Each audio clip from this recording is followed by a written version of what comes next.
Yeah, light topic. Yeah, really light, just I gave you a Yeah, warning at from the from beginning. from immortality Mhm, and the digital upload to that. mhm. Well, as a physicist, as we call it high energy physics, right? Which is sort of particle physics, accelerators, origins of the universe. Like you recreate the conditions right after the Big Bang and all that kind of stuff. Which kind of makes you think about like, okay, where is all this coming from? Val Miftakhov is one of the most influential people in hydrogen aviation. As the founder and longtime CEO of ZeroAvia, he helped turn an idea into a company that flew hydrogen electric aircraft. But today, Val is entering a new chapter. After stepping down as CEO of ZeroAvia, he's turning his attention to the intersection of energy and artificial intelligence. In this conversation, we explore his journey from growing up in Siberia during the final years of the Soviet Union, studying physics at Princeton, revolutionizing the EV industry, becoming an accomplished athlete, and ultimately founding one of the most recognized names in hydrogen aviation. We also go somewhere unexpected. We talk about AI, consciousness, and one of my favorite topics, immortality. Here's my conversation with Val Miftakhov. Val, thank you so much for being with me today on the HYSKY Pod. And I kind of feel lucky, like I'm getting sort of the exclusive after some big news. Then you know what I'm talking about. But welcome. It is so nice to have you. Absolutely, great to be here. And as you know, always admired you guys' energy around hydrogen and everything that's around it. Yeah, exactly, It exactly. won't Look at shoot your you. eye out. you know, One thing that's different about the High Sky Pod, a lot of aviation and aerospace and technical podcasts in general want to talk about the company, but I like to talk about the person behind the technology, the companies. Um, we do not have to stick to aviation. In fact, we definitely will not. But first, let me just ask the burning question. What happened at Zero Avia? I saw a press release on, I think, May 29th. Can you give us the skinny?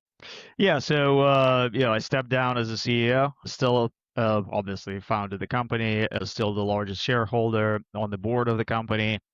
But we just realized that with the basically moving the entire company to the UK and focusing on deliverable on the certification of the first product. This is really these two things. It would make sense to have a new lead coming in that would be a local to the team in the UK, in Campbell, and where we do most of the work, and also have some certification experience delivering the product and having the team really focused on one thing, delivery of the first product. Yeah, and as I remember, last year, years before, we were running multiple product programs at the same time, working on large aircraft, working on liquid hydrogen, working on high temperature fuel cells. There are a lot of programs running all together, flight testing, all of that. So there was a lot of activity, and so there's a significant U.S. Team as well. And now, because of the funding environment last year, we had to contract quite a bit and focus. And we were fortunate enough to get all the support that we got from our existing investors, and we're able to push forward with our mission. But need to reconfigure, as that reconfiguration kind of drove this change. Thank you for sharing that. How much of a role do you think the new administration played in that? Significant, I would say, and not so much direct role, yeah, but there was some direct implication as well, because we were working with the Department of Energy, for example, on the loan program office side for manufacturing facility in the U.S. So that was all paused basically and cut down. But most of the effect, I would say, was indirect through as we were going for the new rounds of financing, investors started asking, like, hey, there's a lot of uncertainty. We don't know what this new administration is going to do. Look at all the Dodge effects and all of those things. And people were just sitting on their hands, right? So that and arguably still a little bit Thinking of the same that. thing. Yeah, and now also there is a new shiny thing around the block, right? Everybody's talking about AI and data centers and all of those things, right? So you have a combination of a huge uncertainty on the everything sustainability, and at the same time a new shiny object here. So investors are like, okay, we're gonna look here now. And we've seen this play out over the last 18 months quite a bit. Interesting. You make me think of as I was researching you for this podcast, I noticed on your LinkedIn it now says founder of AI and energy startup, stealth AI and energy. I might not be saying that verbatim. Obviously it's stealth.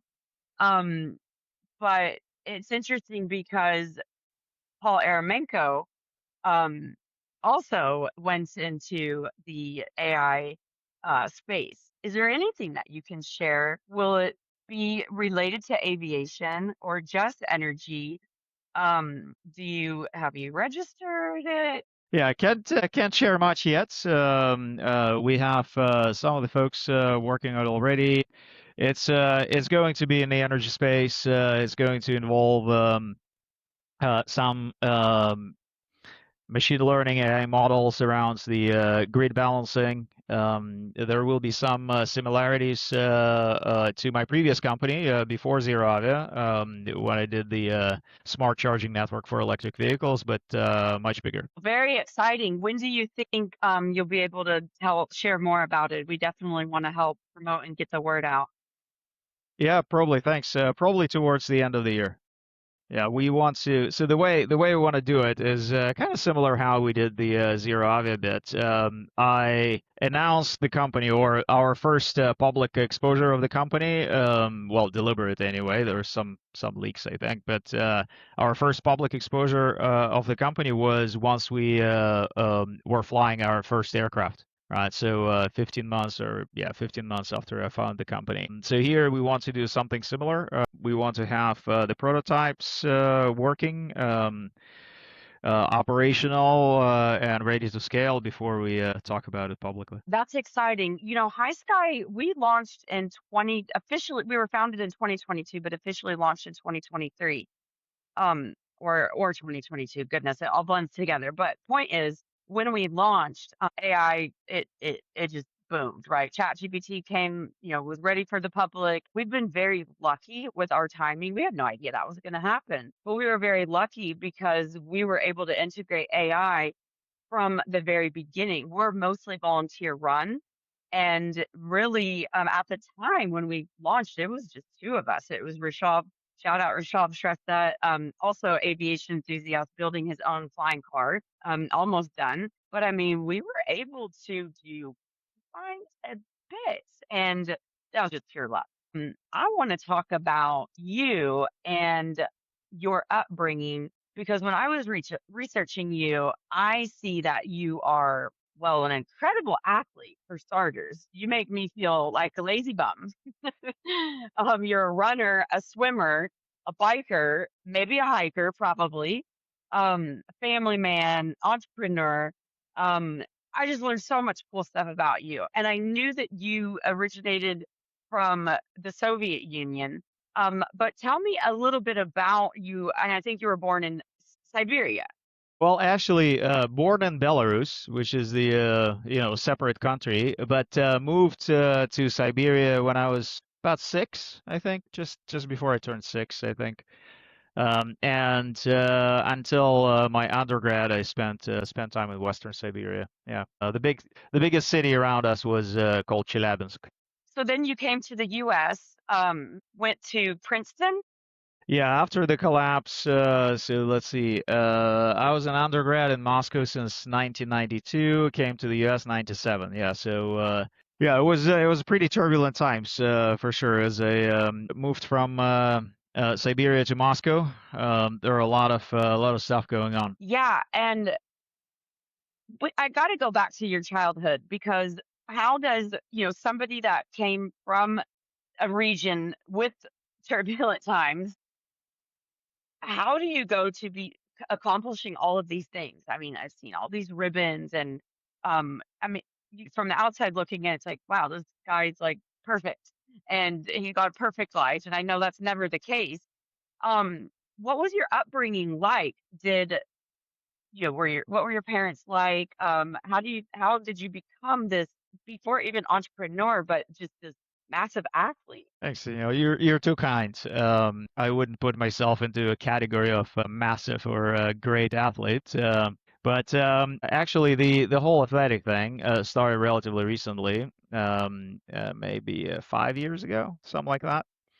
And yeah, the kind of technical and entrepreneurial side much longer ago. So I attribute it to well, three people. My parents, so both my mom and dad. My dad was a very technical person. He was avionics engineer actually for the Soviet Army. So that was his job for a while, and then he went to, ironically enough, oil industry. He was building refineries, or his companies were building refineries. So we traveled a lot. Ended up in Siberia because of that, because there are a lot of oil fields there and all that. But we were in the family talking about aviation, a lot, right? Because he was in aviation when he was in the army. And then my mom was really supportive of pretty much anything I would want to do in the sort of this technical education domain. She would buy me all the books, and get me in front of other folks that are interested in this kind of stuff. So yeah, really involved in my education. And then the third person was in sixth grade. I got a great physics teacher.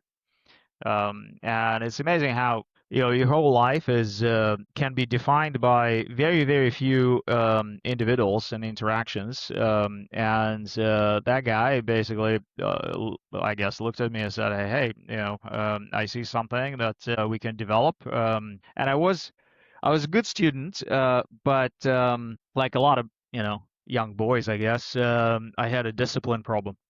And girls. Uh, had a discipline problem, and traditional reaction from the teachers was like, hey, this guy's trouble, we're gonna punish him or ding him or whatever, right? But my physics teacher said, okay, well, he just needs to be interested, right? And we need to pile more on this guy, and he did, and more and more, and it worked out, right? From the sort of academic perspective. Yeah, then he helped me find the university in Moscow, this Moscow Institute of Physics and Technology. He signed me up for some programs that those guys were running for students like myself. He pushed me into physics Olympics in Soviet Union. So yeah, it was great. So without him, I wouldn't be here, I guess. What's his name? His name is Alexander, and I think Sergeyevich. Is he still around? Yeah, no. Sadly, none of these people are around anymore. My parents passed away, and my teacher passed away even before that. So, yeah. Yeah, we're getting to that age. I don't like that part. I like the wisdom. um, I was just telling my niece, she lives with me, she's 17, and I was just telling her last night, we were having a conversation about success in college and academics, and I said, you can be the smartest person in the world and the most talented and gifted person in the world, but if you need two things in addition to that. You need one, somebody that also has that recognizes that in you. And then you need to see examples of what it would look like if you pursued that path. If you don't have anything to look by, you're just going to do what everybody else does, right? And I also was fortunate enough to have that by some really great teachers. One in particular in college, Dr. Frazee, he is still around. And then my grandpa, who's not still around. He was always giving me puzzles to figure out. And my first interest was also in physics. I have a physics degree. So on the topic of getting older, hard pivot, but I have to ask, especially with AI. And have you ever seen the show Pantheon? I highly recommend it. It's animated, Okay. smart. It is stellar, and I'm very We'll write it picky. down. Yeah, Pantheon, 2 seasons. It's got a great close. Well, one of the best shows I've ever seen. It is animated. Don't let it throw you off. If you're one of those people that don't like animated. The Hey, I'm pretty good with animation because my daughter, she's 15 now. She's all into anime, and she's got, two book not shelves, but like bookcases of manga that she's got and all that. She draws her own manga right now. So yeah, Very cool. I'm She'll into the probably stuff. like it too. My niece watched it with me. She's 17. But oh my gosh, it's so good. So, but the reason I bring All that right. up because I don't want to spoil it, but there, if you'll read this in the description if you watch the trailer, they talk about mind uploading, um, and digital immortality. And I don't know if you saw, I had Dr. Martine Rothblatt on this podcast. She was actually my first guest I had, and she wrote a book called Virtually Human. And this is just a topic that's always been interesting to me. That like, what if I could live forever? What are your thoughts on that? In general, like if you could live forever, would you want to? Do you think that the life of a human needs to end? Why or why not? Yeah. So I'm definitely for uploading. Yeah, I think that's where we'll end up eventually. And it makes total sense, right? Because the biological shell, so to speak. Well, maybe we'll figure out the biological immortality too, right? Brian Johnson and everything, right? We'll see what happens there. But through this billions of years of evolution, it's so I did some good bunch software development in my life as well. It's like a spaghetti code. If you know the uh, sort of term, right? Where you kind of write something, then it doesn't work in some situations, so you patch it and you patch it and you patch it, and by the time you're like several iterations out, you can't make sense of it anymore, right? You need to refactor it. And nature is, master spaghetti coder, right? It says just fix and fix and fix and fix. And the systems are becoming so complex and so undecipherable that it might be very hard to fix, right? So this whole digital upload and all that is a good shortcut, Yeah. sort of master refactor of this whole situation. We just need to, take the all the synapse weights and everything, the big model out of our brain and put it somewhere and be done with it. No, I think it makes sense. I would not mind living forever. Hmm? And so I know different people, different opinions there. There are actually some. I think Ian Banks had some sci-fi around, living forever and what that means, and tens of thousands of years and all that. I think just looking at the human personality and kind of how no matter what your conditions are, you still strive for better, right? That's what will drive. Even if you live for 10,000 years, it will still drive you. So I think that primary sort of reason why people say, "Hey, I don't want to do it," is because I'm going to get bored. What am I going to do? I don't think that's going to happen. Because just how things are sort of wired in humans, and if we kind of replicate that structure in the digital domain, then you would have the same thing. Actually, this is interesting stuff, and at least for me, maybe. It's probably my most. I'm so obsessed with this topic. When I'm not doing high sky, this is what I research. I'm obsessed. Continue. Yeah.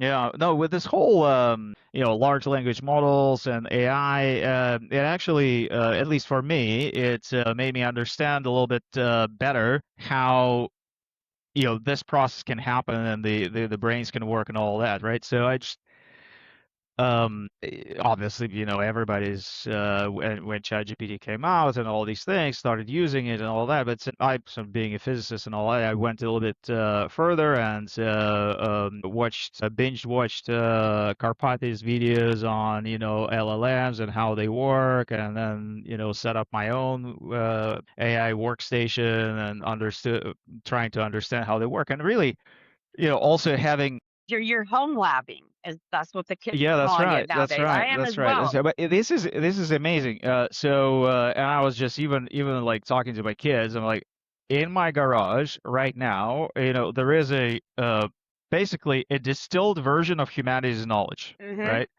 And I don't even need connection to the internet. I can, and I demonstrated it to them. Like I unplug the cable, and you can ask it anything, and it gives you answers. It can code. It can do a lot of things, right? That's so So it's like interesting. amazing stuff. I'm in the process of building that now. Where did you? So I started with like just self-hosting media for the sake of canceling subscriptions. And I was like, okay, that wasn't too bad. And that was even before AI. But then AI comes out, and so I'm building things and customizing these. And I mean, if you could see what was around me, I looked like a total hacker. um, but I'm at my next project that I want to do is a self-hosted LLM. Like I don't even need all of the knowledge. I just want like certain things. What did you research, or what did you use as sort of your guide to start that? Did you ask ChatGPT? um Yeah, yeah, of course. Well, in that case, I think I started working on that with Claude, mhm. actually. Yeah, so Claude's everybody amazing. started with ChatGPT, or at least everybody, a lot of people. ChatGPT, then you discover other things, Yeah. right? Because ChatGPT, OpenAI is the most sort of out there. I think they just crossed 1 billion users, so quite a good milestone. But then you go into Gemini was for technical issues even better, and then Anthropic became very strong as well, Hmm. right? And they were probably strong already, but they were all on the enterprise side, Hmm. and then I'm listening to these guys All In podcast, and they're Yeah, like, hey, I they were like that talking one. about Anthropic and starting to go into the more of the consumer, and checked it out, and it's really really smart model. So yeah, that's how I got it. I've then done a bunch of research just online on what works, what doesn't. Set it up. But my point was looking at all this LLM research and how it works, and having had having several kids and kind of watching my children grow through that, it struck me at some point that very similar experience actually. How the model learns, and through self-reinforcing, through reinforcement learnings, through the building connections and all that. This is exactly how children learn as well. We're And computers. yeah, exactly, right? Yeah. So it's like a biological computer with a bunch of weights, and there's some simple processing system, some structure Hmm. already present, yeah, but not a lot, like relatively speaking, yeah. If you look at the complexity of what we can do as humans, the structure that you're born with is relatively rudimentary, yeah, and Hmm. then it learns, it builds the weights and everything. It's just that 3 orders of magnitude bigger than the biggest model we have right now, 1 trillion parameters or whatever, yeah, today. So the brain is 1,000 times more than that. But we'll get there. Yeah. So interestingly enough, at least for me, a lot of like these philosophical realizations of like who we are and who these machines are and how similar these things are really Hmm. came from these, trying to understand what these LLM models are and Yeah. how they work. Yeah, and Hmm. it's actually interesting once you start on that path, and kind of pulling that thread of immortality and digital upload and all that. Starting on that path, you no longer think like, well, I somehow become a lesser version of myself if I go digital, Or right? you think it's No, not you, right? right. Like that was something I talked about with Martine. Continue, but I got to tell you something that she said. But go. I'll tell. To your point on like, hey, becoming not you and all that. Well, we're kind of rebooting every night. If you think about it, right? So you go down, your conscious mind goes to offload basically, and then you reboot in the morning. So you get uploaded and you reboot now in the cloud. What's the difference, right? That process happens every day, every night already. You're losing the thread and then you're picking it back up. So interesting. Very well said. I've never heard it explained like that. I really like that analogy. So on the same topic, also shout out to your wife because I gave you loads of compliments in the beginning. But the first thing, and I meant to say this at the beginning, the first thing I didn't know anything about her or anything. I was like, he must have an amazing wife because this is not your life in general is just not something, somebody without a support and a team. You guys kind of look like the power couple. So shout out her, because she's equally amazing. And I bring her into this because one of the challenges that I find with the concept of digital immortality, uploading, etc., is not really anybody in my family is interested in it, and they think I'm pretty weird for bringing it up. Now, my niece is the one that lives with me. She's like, "Heck yeah, we're doing that." But if I talk to my parents and they're still here, if I talk to siblings, they're just like, "What?" And so I find it kind of a lonely space to be in. And then I think, well, in 1,000 years, um, especially let's say like when I get to the upload and then they all go away, right? And they didn't want to upload, then am I going to be having all this loss and turmoil because none of my loved ones are here anymore? Do you have that thought? And is your wife and your family, are they also on board, or like what does that look like for you? Yeah, interesting question. Yeah, Juliet, she's awesome. She was, obviously you cannot do these crazy things without support, as you said, right? Hmm. And she more than supports. She was CFO at both of my companies. Okay, Did so not know that. running all the finance. Wow. Running all the finance and everything. Generally, until we get really, serious external investors, and they're like, well, probably want to separate this a little bit and Yeah. not have CEO and CFO be a husband and wife. Well, I But must have her on the podcast. Please tell her. all right, all right. Well, she will see this for sure.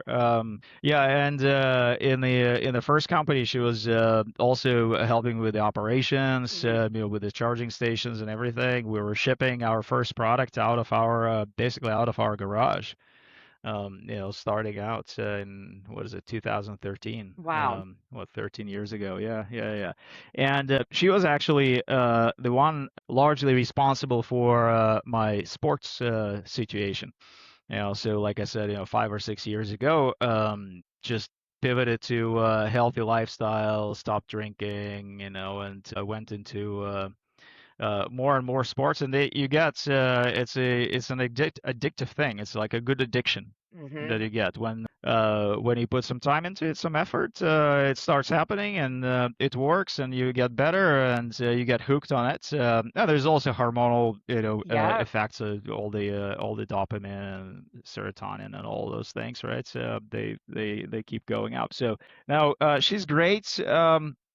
I think we're pretty aligned on how we think about the digital brain and all that. We didn't get to as far in our thinking as to like, hey, will we both be together for in the digital domain for 10,000 years and all that. But I think we're reasonably well aligned. Yeah. Nice. That's so important. So I struggled with that one. So what Martine said, so because my big thing, and I still this is not intuitive at all, but I'm sure you've heard the term like qualia when you're like reading about this stuff. Are you familiar with that word? A little bit. Yeah, I mean, yeah, it's basically like you have the experience and you recognize the experience. And so a big thing that people get hung up on, which I still do, is that when this 3D body goes and then I'm uploaded to my digital avatar, I how will I know, like, will I have the qualia, okay, will I have the qualia, like, I want my 3D body, like, this 3D body, this brain wants to be like, "Oh, snap, this body's dying. I'm uploading now," and it be, like, very, like, linear, right? And, when I don't have that, like, throws me off, and then I think that's the part that makes people think, "Wait, it won't be me." And so, so Martine wrote about that in her book, and she explained it very well. But she said, yeah, it will be like would feel like, she said, if you're like if you lost one of your arms. I think it would be even better, or it could be even better, because all your experiences are translated electrical signals. Yeah, so like your body experience all these senses. There is nothing like magic about touch, for example, right? It's a bunch of sensors in your skin, right, that send electrical signals to your brain, and your brain interprets them in a certain way and builds the picture of outside world. Um, until we had scientific instruments that could record things, Mm-hmm. all your sort of perception of the outside world was formed subjectively in your brain, right? Like, who says that you have this chair or this table, right? It just feels like it. You have a representation of that in your brain, so you're kind of recognize the pattern, and you say, oh, okay, this is a table, right? But it's not. You're not measuring objective qualities. You're just getting electrical signals, and Mm-hmm. that's why I'm saying, then we had scientific instruments, and they could record, and then you say, oh, all right, so there is something there. But before that, it's all subjective. So my point is that if you sort of pull it to the extreme, as like we're all in digital domain and all that, you can recreate all those things, right? You can basically simulate all of that. Now, the interesting point will be like, how do you live together with in a sort of hybrid society, if you will, right? Mm-hmm. So part of the society is flesh and bones, yeah, and Mm-hmm. part is this digital sort of situations, yeah. So that's an interesting question, and we'll see how far the whole humanoid robot thing will go, right? Yeah. Because you can see it as like this like a Blade Runner type situation, Right. right? And you Right. get just uploaded into that, and you then cycle through the bodies as they wear out. Yeah. But it seems like and some people listening to this will be like, oh, there's a crazy talk and all that, right? But look at the rate of progress. Yeah, Yep. I think for sure in the next 10 years, we are going to have sort of digital brains that are as good as ours. Yep. Okay. Yep. Then maybe in 20 years, we would be able to actually scan our, Yep. biological brain Yep. and replicate it Yep. into a digital one. And let's say, 30, 50 years, a physical replica. Yeah, because the progress is not linear. Yeah, Mm-hmm. and if you look at back, I don't know if it's pretty widely now talked about as like exponential nature of the progress and Yep. all that. Because right now we're like, for the first time in history, almost, we are experiencing it in real time, right? Mm-hmm. Because if you go back like 100 years, you don't being a person 100 years ago, you don't notice progress really, right? It Yeah. happens so slowly. Yeah. It's like, yeah, well, looking back to, on your life 20 years ago, you see Yep. changes, but it's not like super dramatic change. Yeah, well, now Now we can we're in see this them situation. daily, Yeah, daily. exactly, I know, exactly. like, another thing I talked about with Martine is, Ray Kurzweil and his predictions, and then you look at, Moore's Law. Have you ever looked at Ray Kurzweil predictions? Yeah, well, he's still holding to the 2029, right? Exactly, exactly. Pretty cool. Now I have a crazy story. This is so crazy because I didn't even know we were going to talk about this today. By the way, I never plan these. I just do my research and homework on you, and then I just let it organically flow where it's going to flow. Troll. Yeah. Yeah, I want the authentic, real. Like if we were having a beer or you're having an alcohol-free beer, what will we talk about? But okay, so I mean, I'd heard of the singularity. I had heard of Ray Kurzweil, but I didn't know that much about him. I mean, like the rest, most of us didn't really think like AI was, it was just sci-fi far out there movie, movie stuff. But then after I read Martine, which Martine's written many books, but after Virtually Human was my favorite because she really got into like that experience of it, that qualia. And then she talked a lot about Ray Kurzweil's predictions. So I started digging into them a little bit and digging into Ray Kurzweil, which, he's also a big time author. And I'm just kind of looking at different books. I've read The Singularities Nearer and Nearer and those, and then I find, you're not going to believe this, a book that he wrote. Now, this is just trippy. Whoa, okay. There you go. How you now, yeah. And this is going to get so weird. So I forget what year this was, like maybe 2017-ish. I had never met Martine before, had no idea who she was, never even had heard of her. I have 2 blue suitcases that have stickers all over them, and one of them is almost, hers says I love physics, okay? Which I have physics degree. She has many stickers. So in the book, she's working on clean drinking water, which that was my senior design project, was a clean drinking water for passive, anybody can build it, materials that people had in sub-Saharan Africa, which is the area she's focused on. She meets Martine Rothblatt and gets funding for her company from Martine Rothblatt. And it goes even deeper. When I just saw the cover and immediately ordered it because I saw the suitcase in my name. I'm like, I have to read this. And I'm like 2 pages in, I'm like, we got to already be in a simulation or something. What is happening? And so I've shared this with only a couple people, and the ones that they're like, damn, Ray predicted you. And I'm like, I know. He doesn't even know me. I've never even met him. We'll get him on this podcast, but like, This is wild. what the heck? You have a special purpose, Danielle. It's freaky. It is so freaky. But I just had to share that. And then like, what are your thoughts? Because what made me think of that? Well, you were kind of talking about like exponential growth and his, the timeline, and he's been spot on. Which is exciting because my character does really cool things in the future. So I'm very excited about this. And also I kind of use it, and the reason it's right here is because I sit it right in front of my main monitor to remind myself, like, you have your roadmap right there. And that's how I use it. And I would love to tell Ray myself, like, one-on-one, like that story. I will someday. But on that topic, it brings up the concept of God. Now, I'll just share a little bit about me. I was raised very religious, but as most scientists do, we kind of like, all right, like you evolve. But I still was raised with this idea that there's an intelligent creator, and that could be universe or whatever. What are your thoughts on God? Yeah, light topic. Yeah, really light. Just I gave you a warning at the beginning. From immortality and the digital upload to that.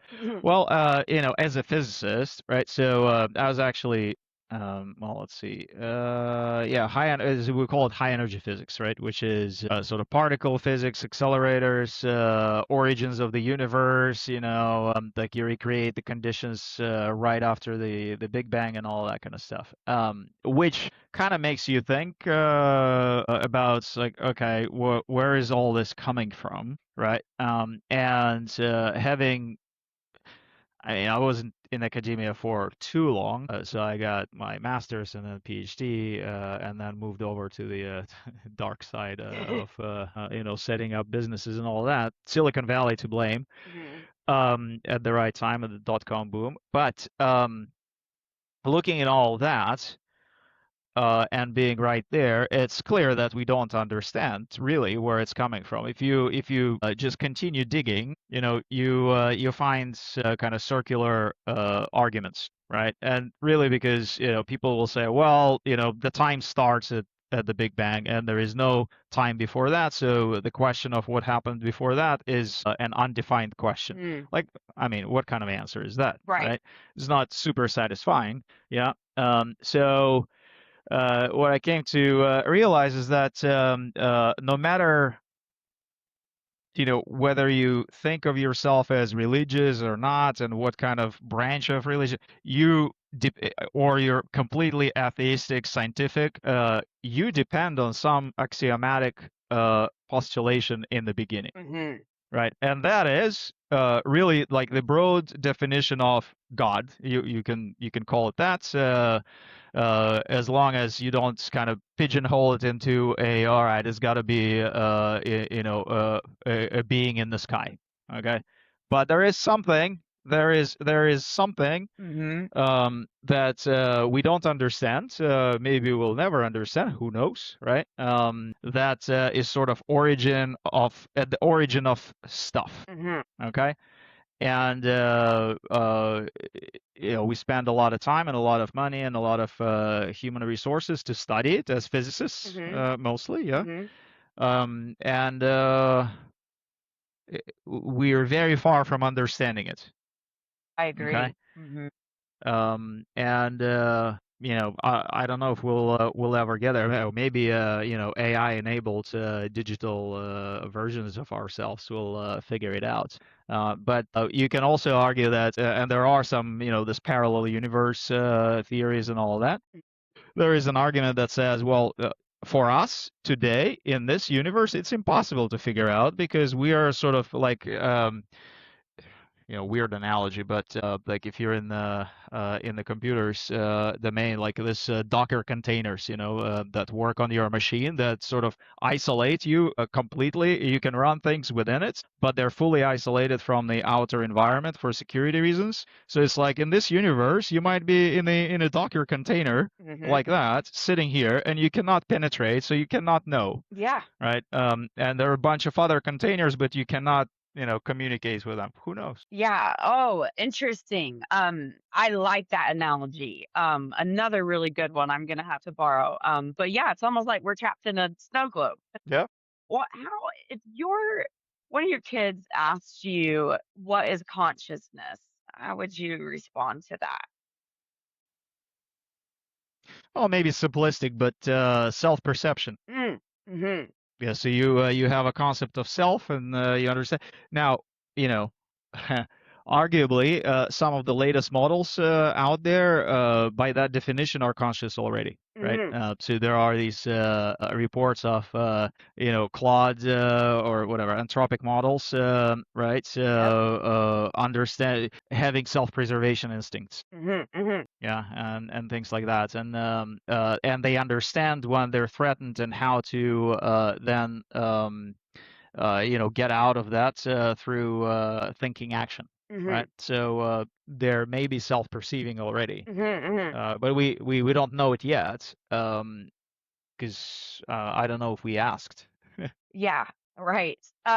Interesting. Okay, so I want to share a I've thought about this since I was a kid. Probably because of the religion and the sky daddy version of reality that I was given, and my inquisitive mind was just not satisfied with. So I've always asked the question, why are we conscious and what is consciousness? And I think I came up with a pretty good answer, and it adds on to what you just said. It's self-perception, but also and intrinsic need, almost like preservationally, to understand itself. So not just to be aware of itself, but to understand where it came from. Why did it, like, how AI hallucinates? Instead of just saying, "Oh, well, you're right for calling me out on that," it's like, interesting. Why did I do that? I would never say that I know where we come from. Anybody that says that, I would tell my daughter and my niece, like, so don't talk to them anymore. Nobody knows. But I feel like this is plausible that we're in like a loop. Well, because time isn't linear anyway, and we're just what we're perceiving in the present, but then there's not even really such thing as the present, which is like all weird. I think it could be like a loop to where the Big Bang is like, say, let me use the analogy of everybody uploading, right? Remember you talked about like hybrid society, which by the way, you're really going to love Pantheon because they cover that in there heavily. Maybe the Big Bang is when, I don't know, the earth explodes or just burned by the sun or whatever, and the servers that host all of us or wherever, we're all floating in space, and there is no Earth anymore. Maybe the Big Bang is the beginning of that, that being the only reality that there is, that digital world that we're living in after we upload. And then we repeat that cycle because we're humans, and hopefully we don't, but we could. And then it just kind of like continues, and the cycle just keeps repeating. And we see time beginning, or like, the universe beginning at the Big Bang, but it was just the next Big Bang. We just can't see before the our Big Bang. Thoughts? So at least how we understand this, there are theories about like this could be a cycle and all that, and we have Big Bang, and then we have Big Crunch, and then we have it's just expanding and contracting and all that. The way we do understand it, I think, to some point, is that no physical structures will survive through that cycle. But there is a bit of sort of thinking around like information preservation. So there is, the conservation of energy and other things, and there is also a concept of, conservation of information. Hmm. Like the information that you have in the current world might not might be able to survive into the next one. Hmm. Yeah. Now how is nobody knows, is a question. That there is actually a big big area of study in black holes, sort of black hole astrophysics and physics around the information, because people say, well, all this matter that goes into, and light and all that goes into black hole and never returns forever and ever. Like that's a violation of conservation of information, right? Because energy is conserved. Okay, fine. The black hole grows in mass. Yeah, you can't see it, but it grows in Hmm. mass. But information, that seems like violation of information. There is a whole field of study that kind of tries to figure it out.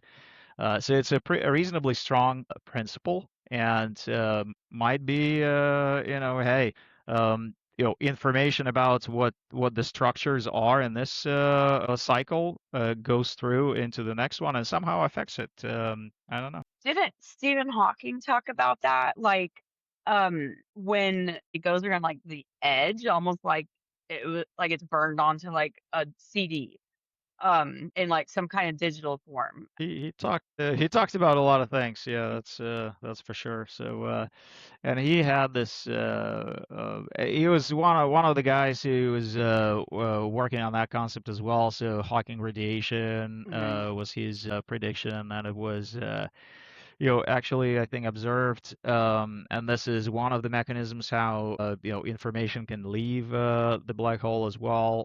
So yeah, he's done a good bit of work there. Who's your favorite physicist? I think he's on the close to the top of the list. I think out of the contemporary, or not quite contemporary, but I think Oppenheimer was quite an interesting character.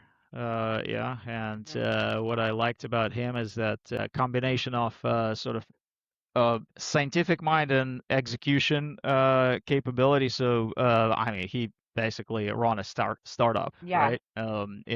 Physics startup with a lot of resources, yes, Hmm. but not a lot of people combine kind of this scientific mind and ability to solve problems and execute and manage people and manage resources and all that. So not quite pure scientific genius sort of ranking that where Stephen Hawking would be more on that Hmm. probably, but like combination of everything together. And I think that kind of combination is what makes people successful, right? I think maybe even further on the execution dimension.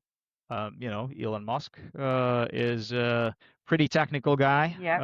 understands the concepts, and very good executor, very good talent magnet, and resource allocator.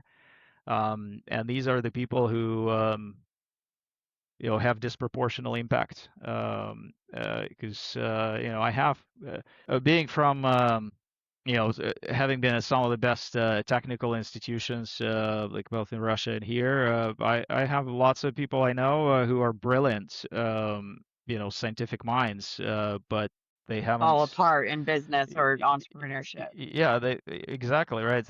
You don't know them. They haven't. Maybe some of them have achieved significant things in their very very narrow domain, um, but vast majority do not have strong impact on the world. Yeah, because it takes that combination of all of those things coming together, maybe four or five. Yeah. Yeah, well said. It's the challenge that's never not a challenge. There's always another challenge. Yeah, because it's so multi-dimensional. Yeah, Yeah, and the big part of it is that you have to deal with other people, right? yeah, And these are relatively unpredictable entities a lot of times, right? So especially for kind of scientific engineering minds, sometimes it's hard to pick apart. Yeah. yep. And I can see where the challenge can be coming from. Actually, interestingly enough, I was just sharing it with Julie as well yesterday.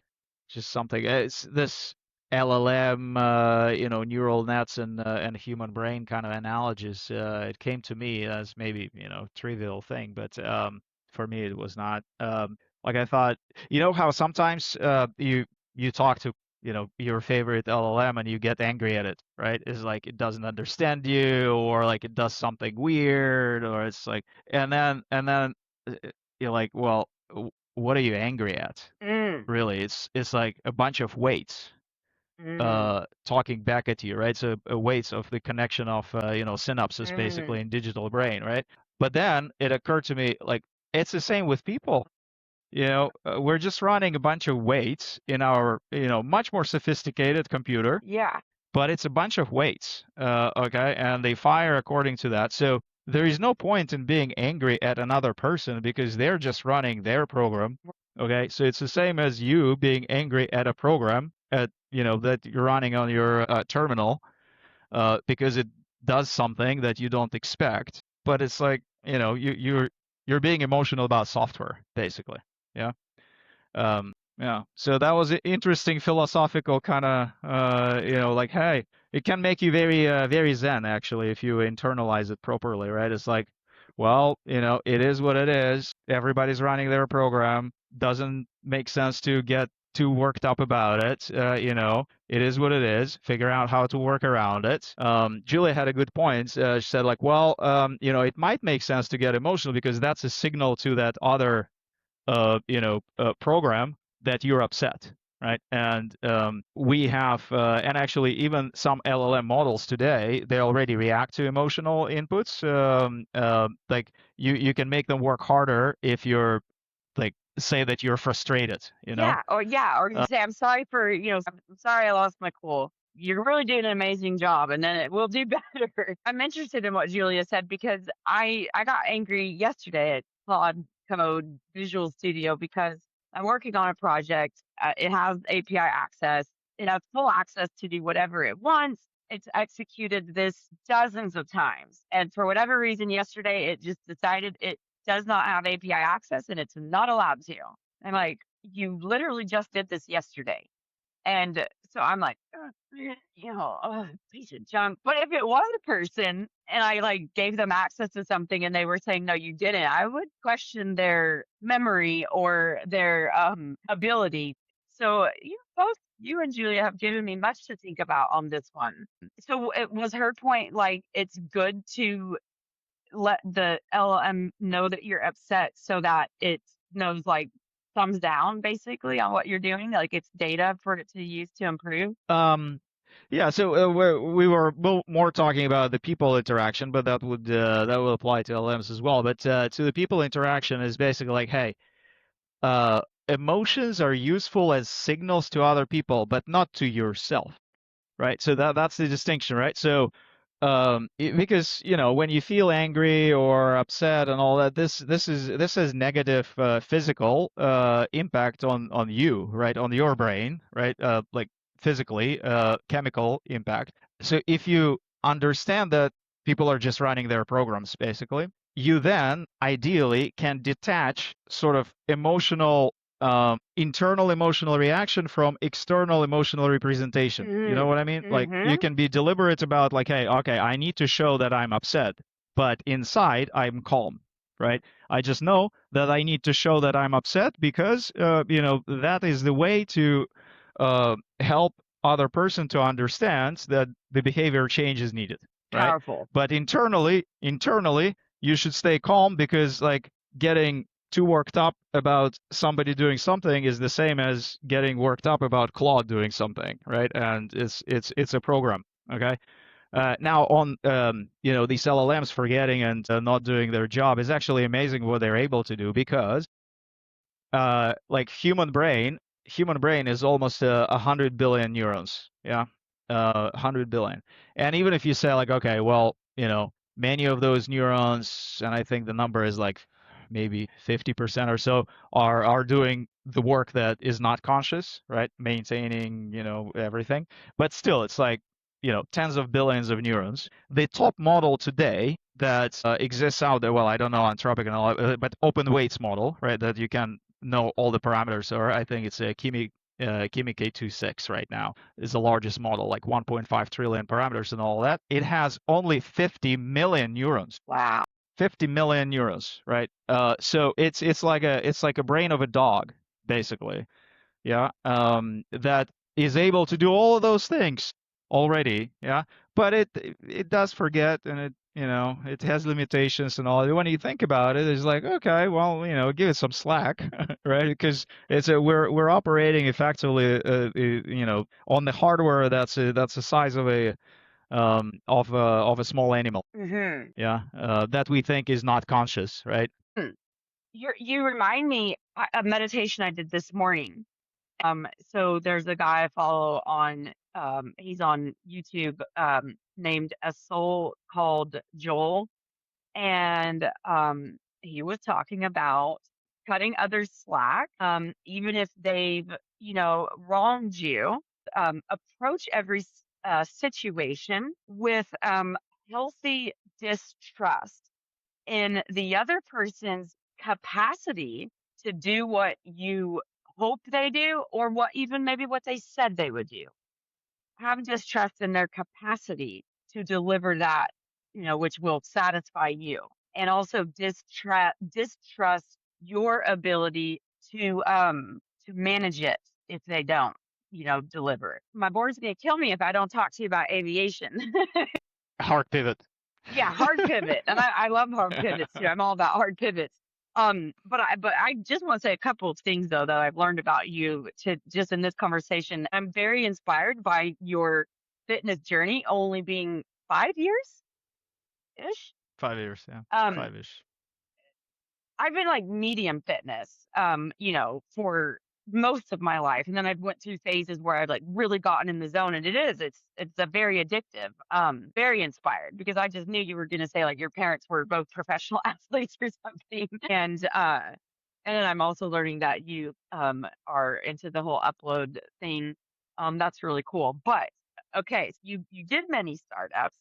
Well, how many startups did you do? Do you have any failed startups? Yeah. Depending how you count, maybe, yeah. If you count registered companies, 5 Yeah. so far. Yeah. Yeah, two of them. Well, one of them was acquired successfully, so that's great. One of them was acquired kind of successfully, as no news about it, but we got sort of absorbed profitably into one of our customers. And ZeroAvia, we'll see what happens. But we've made a category basically, in hydrogen aviation. Yeah. So pushed a lot of people into it, including I think Airbus. What Airbus was doing was a lot, because of what we were doing as well. So yeah, pushed the world quite a bit. I hope that we'll be the first ones to certify the first product in this space next year. Yep. Yeah. in the UK. Are you guys 100% focused on Europe for now? Well, so most of the company is in Europe. Mhm. Yeah, so I had at the height of it, we had, well, a year ago, we had 100 people, almost 100 people in Seattle. Mhm. Yeah, and that's where our FAA program was, and we were doing the electric propulsion part of things. Mhm. So we do hydrogen in Europe, Mhm. in the UK, and we do electric propulsion, motors, power electronics, all that. And we built it, we designed, built, and started certifying it. That program is still active technically, but resourcing around that program is minimal. Mhm. Yeah, so it's on a very, very slow burn right now. Mhm. But we got some great milestones passed through. So certification conditions, special conditions around that, certification basis. These are big milestones that we've passed and announced. But following progress, I think we'll restart once we get the hydrogen system certified in the UK. Mhm. Just the whole company, and that again, the basis of your first question that you asked, my journey and all that. I think once we get the first product certified and get back to all right, now let's respin the bigger programs and all that. That's where I see myself potentially more involved. Mhm. But right now, the company needs to be heads down doing the certification work on that particular program. I'm pretty sure you would agree with me that technically we're technically ready for hydrogen aviation. I mean, yes, storage could be improved in performance and life cycle, fuel cells, etc. But we've flown with hydrogen. Many people have flown with hydrogen. We've been flying with hydrogen for nearly 100 years, at least since the 19. I think the first one out was 1950s. What percent, just give or take, of ZeroAvia's efforts, when doing a technology that is heavily regulated in aerospace, medicine, or any of these things, what percent do you think of your work went into policy and government affairs? Yeah, yeah. Well, depending on how you define it, so, I would define it broadly as interaction with the government, and with that definition, the 90+% Hmm. is what we do right now, and what we need to do in the next 18 months is all government related, right? Because Hmm. we need to certify, like you said, technology works. In fact, our designs are locked down basically. Yeah, so we need to do the proper testing in a certified facility, which we built out in the UK. It's the world's largest and most sophisticated, we think, test facility for hydrogen aviation. Hmm. Yeah, high power testing systems, full simulation of all environments, and all that. And that's what you need to get, what you need to have in order to produce the test data that you can then submit to the regulators, right? But it's all about regulators. Yeah, you're dealing with the aviation authority, you're dealing with the policy people, so it's 90+% at this point. And before last December, when we had our latest round and had to sort of focus the company quite a bit more. Before that, we run several programs concurrently, right? And then it would have been like, hey, maybe 50% of our efforts are on the kind of government Hmm. related certification, all that, and another 50 are for the next product lines, right? Hmm. So there's R&D there, right? Because we're not just stopping at small aircraft. The hydrogen story is around all sizes of aircraft. Eventually, the largest aircraft Right. will fly on hydrogen, and therefore, we're working on the immediate certification program, but at the same time, also, okay, the next aircraft is going to be this size, and we need to develop the propulsion systems for that.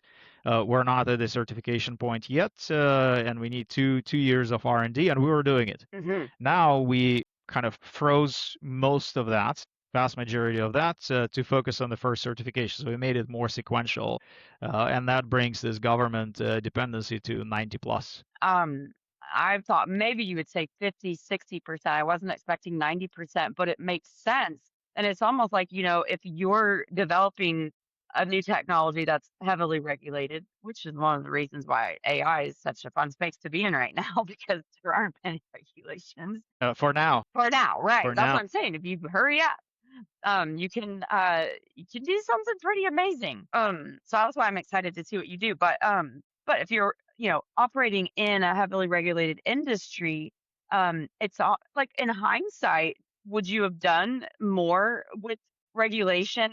Because kind of what I'm thinking, like, okay, let's just say like I'm coming out with a company that has a pill that can, I don't know, put cancer into remission, right? It's the greatest thing ever for medicine. I mean, it's not chemo, it's safe, right? And I want to get it certified and have it available to, anybody via prescription. And maybe I've even developed one pill and we've maybe even done some test studies.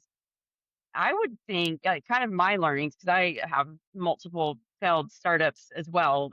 However, my failures were much smaller than yours, meaning that they didn't get that big before, but we're getting somewhere. But so, and in my learnings, I would almost think like before I invest all of this money in R&D or spend a lot of time going after like VC funding, I almost would maybe start like once I knew that it worked, start the government education and agency engagement like immediately.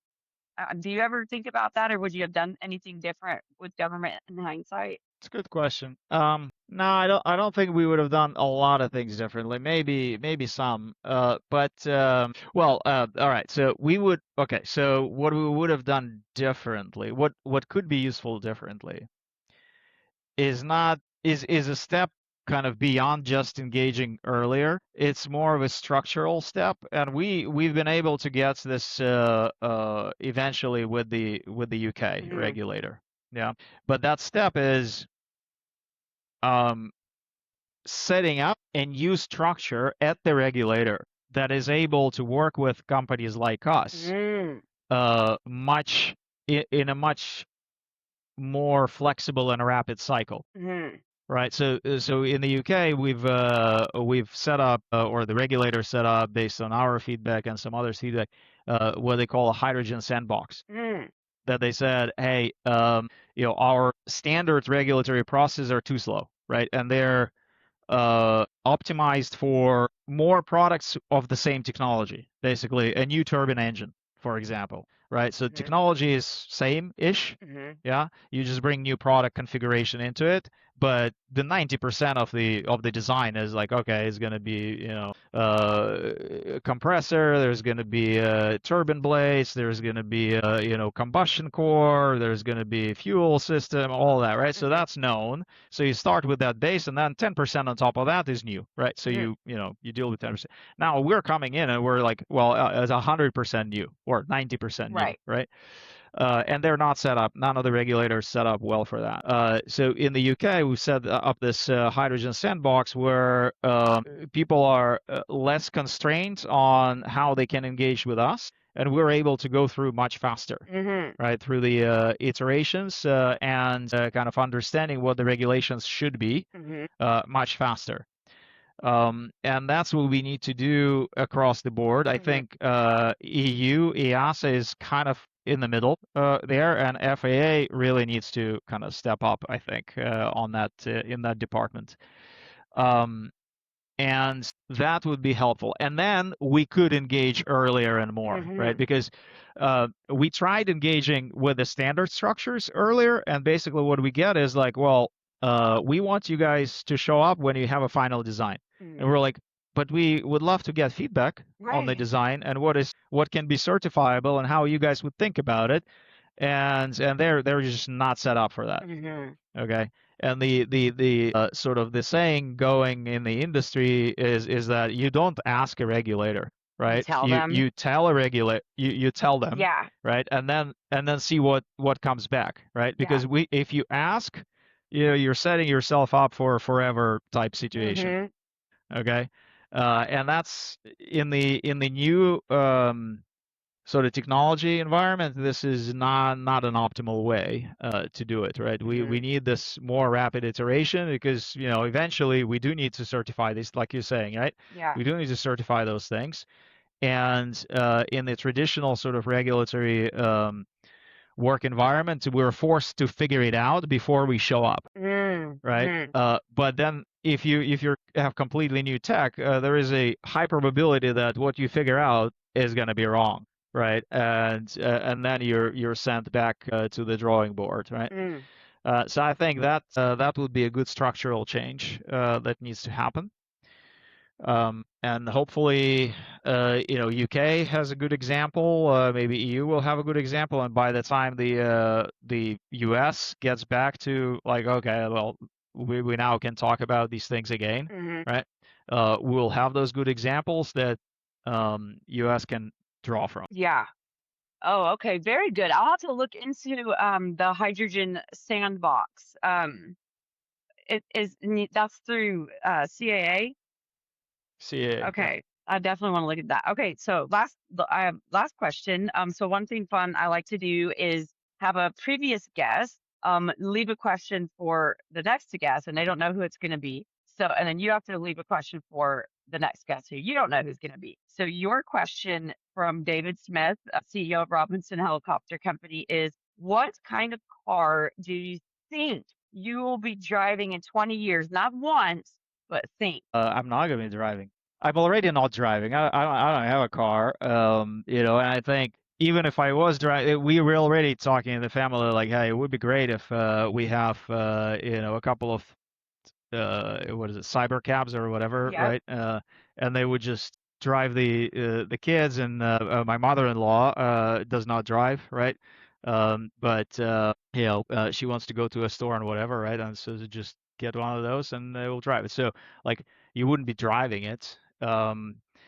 And this would be good for environment, really, because all this personal car ownership thing is a little overrated, I think, because 95%. That's what I was doing when I was at eMotorWorks, my previous startup. We were basically monetizing those 95% when the cars are sitting at home or at work, right? They're just not a very well utilized asset, So yeah, I wouldn't be driving a car. I'm not driving for last 6 years already. Yeah. You won't be driving. Okay, your question, it doesn't have to be technical, it can be anything you want to ask. All right, Mhm. right. I think which is a thing I'm also asking myself a little bit, like in this world of wonderful, sustainable or amazing abundance, right? This is the latest, I Yeah. think, from Elon. What would everybody do? And what would, a person I'm leaving this question to, what would they do? Like, what would drive their satisfaction in life? Mhm. And how we make sure, back to what you and I talked about, 20 minutes ago, uh, like how you make sure that people are engaged, or these digital uploaded beings, engaged and satisfied, and we don't have digital riots on our hands. Yeah. Good one. Good one. I like it. Val, it has been an absolute honor. Thank you so very much for your time. I must have you back after you announce the name, at least, of when you have something to announce with your AI startup. And also, please tell Julia that I very much would like to interview her as well. So thank you so much for your time. It was truly all my pleasure. Thank you. I enjoyed it a lot. Thanks. We should talk more and hopefully soon. Yep. Yeah. Yep. All right. Thanks, Danielle.